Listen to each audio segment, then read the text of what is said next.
There are two studies being presented at ESMO that focus on breastfeeding after breast cancer. And our Dana-Farber patients and research teams contributed to this work. The good news is that they both show that it's not only feasible for many women to breastfeed after breast cancer, but it's safe. One study looked at women who had a BRCA mutation, a BRCA1 or 2 mutation that puts them at higher risk of having gotten breast cancer, and looked at these women from around the world, nearly 5,000 patients. About a tenth of them became pregnant, and about a quarter of those women went on to nurse their babies.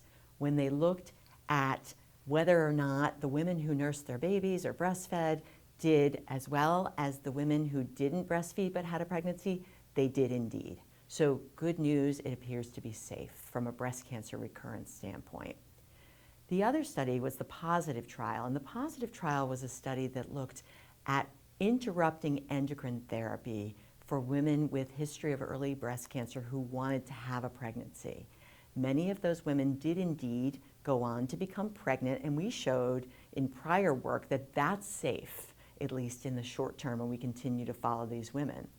The analysis that's being presented at ESMO is looking at the women who breastfed and comparing those women to the women who didn't breastfeed but had a pregnancy.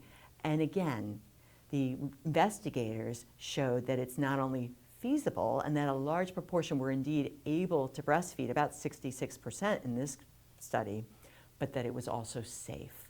The women who went on to breastfeed did just as well from a breast cancer standpoint as the women who didn't. And so this is really, together, really good news for our young breast cancer survivors who want to go on and have a subsequent pregnancy and breastfeed.